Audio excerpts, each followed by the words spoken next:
mga kabagis, New Sims, matatagpuan po yung eskwelahan nila dito sa may Rose Boulevard, New Sims Training School. Ito po yung ginagamit ng training school, New Sims barko. Meron silang lifeboat, fast craft lifeboat, yung free fall lifeboat na tinatawag. Ito po yung barko na ginawang training school ng New Sims. Ang main po nila ay sa may Rose Boulevard. Sa mga gustong mag-seafarers, mag-training, magiging seafarers ka, ito po yung pangalan ng eskwelahan po dito sa may Sariaya, Quezon Province po. Barko po ito. Pero ito yung pinaka-main dito dinadala yung mga magiging seafarers, estudyante, mga nag-graduate na nititraining na magiging seaman balang araw dito po ititrain sa barko na po to, New Sims. Ang pangalan po ng school, training school nila is New Sims. Kaya tingnan nyo mga kabagis, barko din siya. Kompleto, may bridge at saka may engine room. Ito po yung bridge, Ito po mga kabagis. Yan. Kita po nyo. Kanila din po itong Monte Vista Resorts Beach Resort po mga kabagis.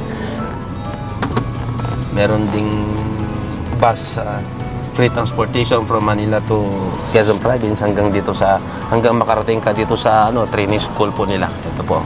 Ito yung bus nila transportation sa mga estudyante.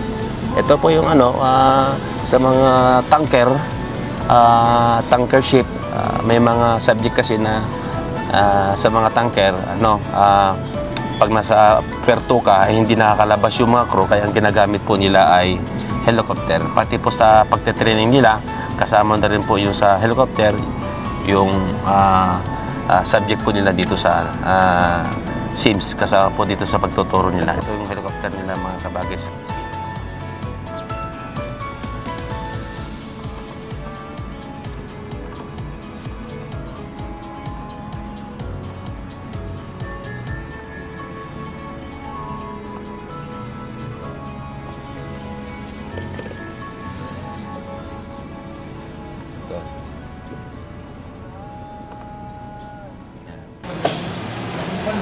Good morning.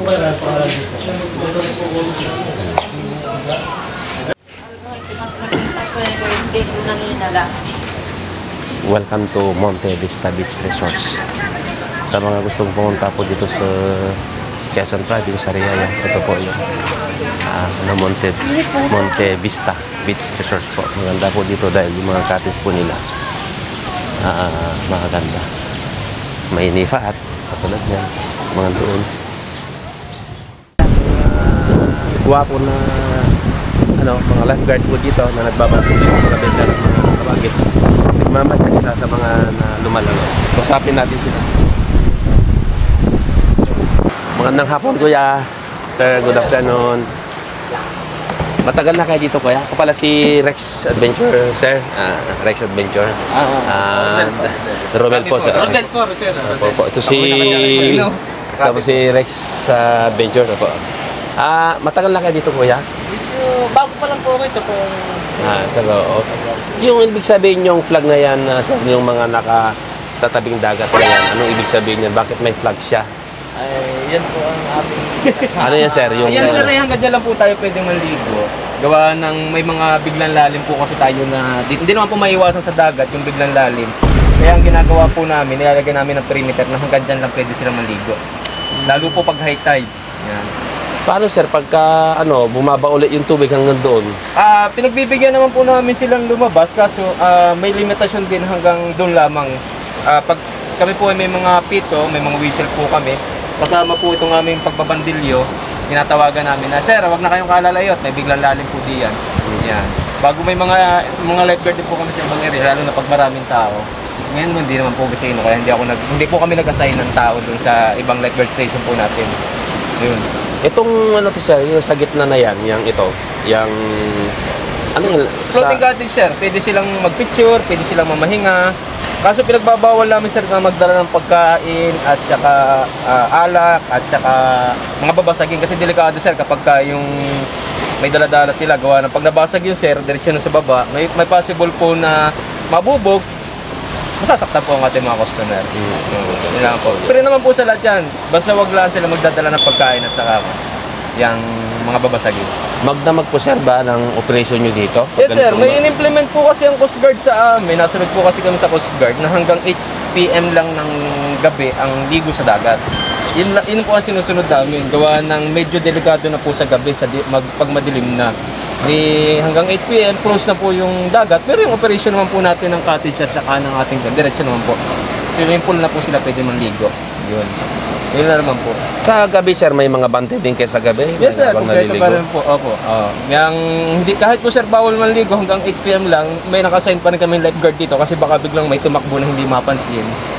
Eh di sila naman po yung mamumuna na ang swimming pool lang po yung bukas. Tsaka po yung bawat kanto natin, area, yun po naman po ay binabantayan dun po. So kung mga gustong pumunta po dito sa Monte Vista, no? Sir, no? Resource base dito sa Ria, Quezon.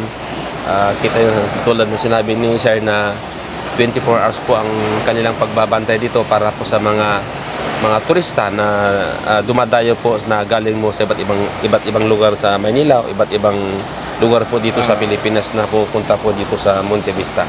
Sa mga gustong pumunta po dito, ito na po yung makikita po ninyo, ang tabing dagat nila mula dito sa cottage at saka dito sa mga nipahat nila dito ay walking distance lang is about mga 4 meters. Dito ka na po sa dagat ng Beach. So tanghalin tapat ngayon, marami rin naliligo na tulad po doon sa kabila. Maraming salamat sir sa pagbibigay ng pagkakataon sa akin para kilala po kayo dito sa Saria. Maraming salamat po. Ito po si Rex Adventure. Maraming salamat sa inyo pong panonood sa amin at muli pong magbabalik si Rex Adventure. Bye-bye!